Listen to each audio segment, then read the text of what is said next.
Thank you for being with me.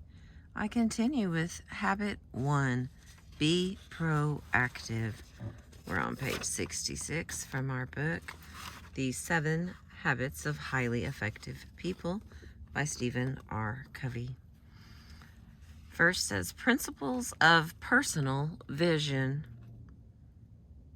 I know of no more encouraging fact than the unquestionable ability of man to elevate his life by conscious endeavor. Henry David Thoreau. As you read this book, try to stand apart from yourself. Try to project your consciousness upward into a corner of the room and see yourself in your mind's eye, reading. Can you look at yourself almost as though you were someone else? Now, try something else. Think about the mood you are in now. Can you identify it? What are you feeling? How would you describe your present mental state? Now, think for a minute about how your mind is working. Is it quick and alert? Do you sense that you are torn between doing this mental exercise and evaluating the point to be made out of it? Your ability to do what you just did is uniquely human. Animals do not possess this ability. We call it self-awareness, or the ability to think about your very thought process. This is the reason why man has dominion over all things in the world, and why he can make significant advances from generation to generation. This is why we can evaluate and learn from others' experiences as well as our own. This is also why we can make and break our habits. We are not our feelings. We are not our moods. We are not even our thoughts. The very fact that we can think about these things separates us from them and from the animal world. Self-awareness enables us to stand apart and examine even the way we see ourselves. Our paradigm, the most fundamental paradigm of effectiveness, it affects not only our attitudes and behaviors, but also how we see other people. It becomes our map of the basic nature of mankind. In fact, until we take how we see ourselves and how we see others into account, we will be unable to understand how others see and feel about themselves and their world. Unaware, we will project our intentions on their behavior and call ourselves objective. This significantly limits our personal potential and our ability to relate to others as well. But because of the unique human capacity of self-awareness, we can examine our paradigms to determine whether they are reality or principle-based, or if they are a function of conditioning and conditions. Our first section here, the social mirror. If the only vision we have of ourselves comes from the social mirror, from the current social paradigm, and from the opinions, perceptions, and paradigms of the people around us, our view of ourselves is like the reflection in the crazy mirror room at the carnival. You're never on time. Why can't you ever keep things in order? You must be an artist. You eat like a horse. I can't believe you won. This is so simple. Why can't you understand? These, excuse me, These visions are disjointed and out of proportion. They are often more projections than reflections, projecting the concerns and character weaknesses of people, giving the input rather than accurately reflecting what we are. The reflection of the current social paradigm tells us we are largely determined by conditioning and conditions. While we have acknowledged the tremendous power of conditioning in our lives, to say that we are determined by it, that we have no control over that influence, that creates quite a different map. There are actually 3 social maps, 3 theories of determinism widely accepted, independently or in combination, to explain the nature of man. Genetic determinism basically says your grandparents did it to you. That's why you have such a temper. Your grandparents had short tempers, and it's in your DNA. It just goes through the generations, and you inherited it. In addition, you're Irish, and that's the nature of Irish people. Psychic determinism basically says your parents did it to you. Your upbringing, your childhood experiences essentially laid out your personal tendencies and your character structure. That's why you're afraid to be in front of a group. It's the way your parents brought you up. You feel terribly guilty if you make a mistake because you remember deep inside the emotional scripting when you were very vulnerable and tender and dependent. You remember the emotional punishment, the rejection, the comparison with somebody else when you didn't perform as well as expected. Environmental determinism basically says your boss is doing it to you, or your spouse, or that bratty teenager, or your economic situation, or national policies. Someone or something in your environment is responsible for your situation. Each of these maps is based on the stimulus/response theory. We most often think of it in connection with Pavlov's experiments with dogs. The basic idea is that we are conditioned to respond in a particular way to a particular stimulus.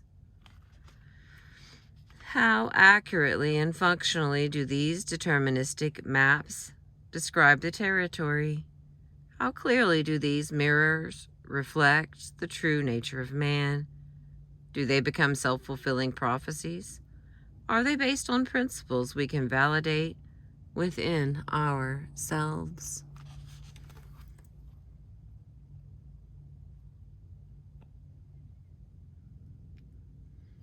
All right, let's see.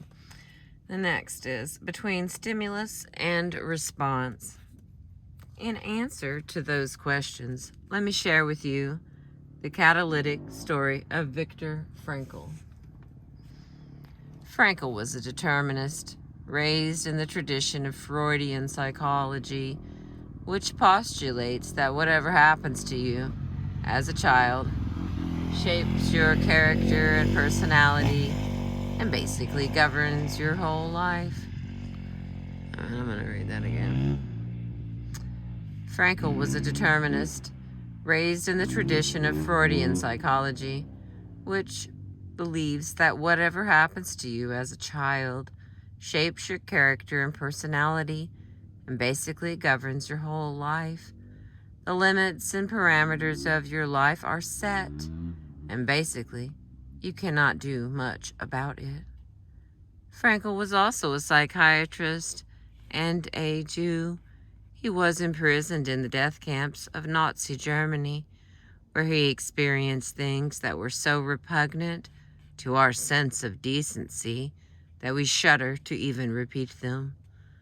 His parents, his brother, and his wife died in the camps or were sent to the gas ovens. Except for his sister, his entire family perished. Frankel himself suffered torture and innumerable indignities, never knowing from one moment to the next if his path would lead to the ovens or if he would be among the saved who would remove the bodies or shovel out the ashes of those so fated. One day, naked and alone in a small room, he began to become aware of what he later called the last of the human freedoms. The freedom his Nazi captors could not take away. They could control his entire environment. They could do what they wanted to his body. But Viktor Frankl himself, was a self-aware being who could look on as an observer at his very involvement. His basic identity was intact. He could decide within himself how all of this was going to affect him. Between what happened to him or the stimulus and his response to it was his freedom or power to choose that response. In the midst of his experience, Frankl would project himself into different circumstances, such as lecturing to his students after his release from the death camps. He would describe himself in the classroom, in his mind's eye, and give his students the lessons he was learning during his very torture. Through a series of such disciplines, mental, emotional, and moral, principally using memory and imagination, he exercised his small, embryonic freedom until it grew larger and larger, until he had more freedom than his Nazi captors. They had more liberty, more options to choose from in their environment, but he had more freedom, more internal power to exercise his options. He became an inspiration to those around him, even to some of the guards. He helped others find meaning in their suffering and dignity in their prison existence.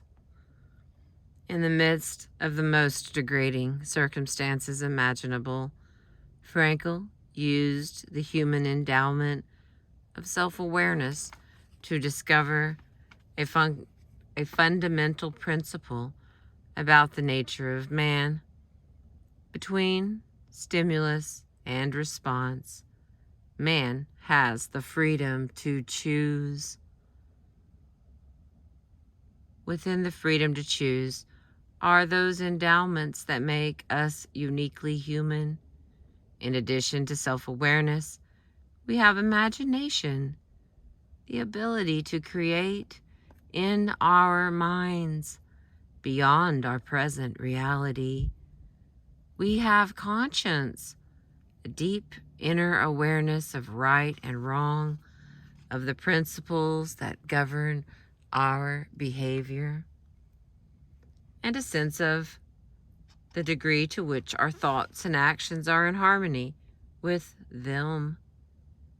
And we have independent will, the ability to act based on our self-awareness, free of all other influences. Even the most intelligent animals have none of these endowments. To use a computer metaphor, they are programmed by instinct and or training. They can be trained to be responsible, but they can't take responsibility for that training. In other words, they can't direct it. They can't change the programming. They're not even aware of it. But because of our unique human endowments, we can write new programs for ourselves. totally apart from our instincts and training. This is why an animal's capacity is relatively limited and man's is unlimited. But if we live like animals, out of our own instincts and conditioning and conditions, out of our collective memory, we too will be limited. The deterministic paradigm comes primarily from the study of animals, rats, monkeys, pigeons, dogs, and neurotic and psychotic people. While this may meet certain criteria of some researchers, because it seems measurable and predictable, the history of mankind and our own self-awareness tells us that this map does not describe the territory at all. Our unique human endowments lift us above the animal world. The extent to which we exercise and develop these endowments empowers us to fulfill our uniquely human potential. Between stimulus and response is our greatest power, the freedom to choose. Okay, let's see. Got a little pink in the sunset over there, but that's about it. I don't think I'm going to read anymore. I think I'm pretty happy with that. Our next part is on page 70, and it will be proactivity defined. And they've got a little model picture, and so I'll set the camera up so we can see that. And I'll read that to you next time. Thank you for letting me read to you. I appreciate you.